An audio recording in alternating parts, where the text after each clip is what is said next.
بسم اللہ الرحمن الرحیم. یہ پاکستان میں ان لارج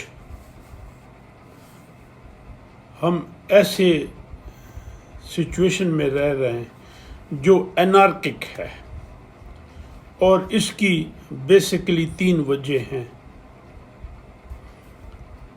نہ خوف خدا رہا، نہ خوف قانون رہا، نہ احترام روایات رہا.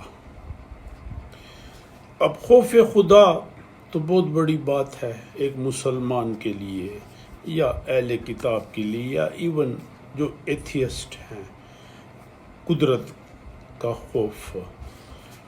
اور کہتے یہ ہیں، مجھے یاد ہے میں جب چھوٹا تھا تو میری ماں کو ایک بوڑھی خاتون کوئی قصہ سنا رہی تھی اپنی زندگی کا، کہ جب اس کو سسرال نے مارا، اس نے کہا آج میں یہ چھوڑ دوں گی، اپنے گاؤں چلی جاؤں گی. تو وہ رات بھاگی اور راستہ کھو گیا. تو کہتی تھی کہ راستے میں 8-10 بھیڑیے مجھے ملے، دمان کا علاقہ.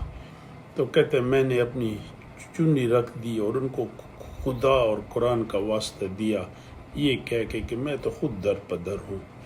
وہ کہتی تھی بی بی وہ پہلے بیٹھ گئے، پھر ایک ایک کر کے غائب ہو گئے. اور ایسے بہت سے واقعے ہیں کہ درندے آئے ہیں یا اژدہا سامنے آیا ہے اور اس نے خدا رسول کا واسطہ دیا تو وہ درندے بھی سائڈ پہ ہو گئے. ایسے بہت سے واقعے ہیں. تو خوف خدا بہت بڑی چیز ہے. دوسری بات ہے خوف قانون. خوف قانون آپ ذرا یہ دبئی سعودی عرب میں دیکھ لیں یا امریکہ میں. جب میں پڑھتا تھا یو پک دا فون اور کوئی مدد چاہیے ہوتی تھی، پولیس آ جاتی تھی. میں 84 سے 89 تک آئی اسٹے دیا. یا ایون ٹرکی میں نے پڑھایا. اتنا سخت قانون ہے کہ آنیسٹلی تو میں ان لارج یہ کہوں گا کہ ہمارے ملک میں اتنی ایفیشنسی نہیں ہے قانون کی جو خوف خدا ہے. یہاں غریب کے لیے تو مطلب ہی ڈزنٹ ہیو اینی سے. ہاں بڑے لوگ ایکسپینسو وکیل پکڑ لیں گے. میں بینگ دا وائس چانسلر یا HEC کے ساتھ میں نے پیشیاں اسٹینڈنگ کمیٹیاں سپریم کورٹ. ایک سپریم کورٹ کا جو وکیل ہے اس کی ایک عام فیس لاکھوں میں ہے. غریب آدمی سوچ ہی نہیں سکتا. تو اور خوف قانون یہ اس اسلام آباد میں آپ یقین کریں کوئی گاڑی کوئی ہٹ کر لے FIR نہیں کاٹتا، SHO FIR نہیں کاٹتا. آپ کو اتنی بڑی سفارش کرنی پڑے گی. اور یہ ہوا، میں نے اپنا میرا پرسنل ایکسپیرینس ہے. اور تیسرا ہے احترام روایات. روایات تھی ہماری، احترام روایات، جیسے پڑوسی کے حقوق، پڑوسی کا ایک احترام تھا. مجھے یاد ہے جب میں VC گومل تھا تو ہمیں یہ انسٹرکشن تھی کہ آپ در آدم خیل سے نہیں گزریں گے. وہاں ایک VC کو اغوا کیا اور یہ کہا گیا تھا کہ آپ تلا گنگ سے موٹر وے سے آئیں.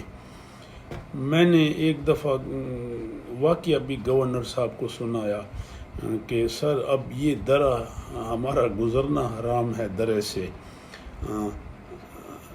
72 کی بات ہے. پختونخوا میں بڑی اٹالین GTS سے تھی، بڑا اچھا GTS سسٹم تھا جو بعد میں ہمارے منسٹر صاحبان کھا گئے.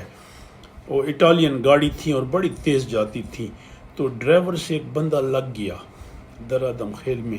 وہ بھاگا، عوام پیچھے. وہ ایک گھر میں گیا. ایک بوڑھی عورت تھی، بوڑھی عورت کپڑے سکھا رہی تھی. تو اس کے پاؤں گر گیا. کہتا ہے ماں مجھے پناہ چاہیے، میں تیرا بیٹا ہوں، مجھے مار رہے ہیں. اس نے کہا بیٹا بس ماں کہا ادھر بیٹھ جا. بعد میں وہ لوگ آ گئے. وہ پتہ بعد میں چلا وہ جو بندہ تھا بعد میں مر گیا، وہ بوڑھی کا بیٹا تھا. بات جرگے تک گئی. کوہاٹ اس وقت کمشنریٹ نہیں تھا تو کمشنر پشاور پولیٹیکل جینٹ بیٹھے. وہ عورت آخری وقت تک ایک چیز پہ سٹک رہی کہ جی ہماری روایات ہیں، اس نے مجھے ماں کہا تھا، پناہ لی تھی، اب میرے اپنے نصیب. تو جو میں اس شارٹ ویڈیو میں کہنا چاہتا ہوں کہ پاکستان میں اس وقت نہ خوف خدا رہا. ان لارج نیک لوگ ہیں، اچھے لوگ ہیں ہر جگہ، لیکن ان لارج نہ خوف خدا رہا، نہ خوف قانون رہا، نہ احترام روایات رہا، تو پھر تو آپ انارکی میں ہیں۔ تو اللہ کرے کہ ایسا نہ ہو، اور خوف قانون ہو، ریٹ آف لا ہو، خوف خدا۔ اللہ سب کو ہدایت دے میرے ساتھ، اور احترام روایات ہو جو اب نہیں رہی۔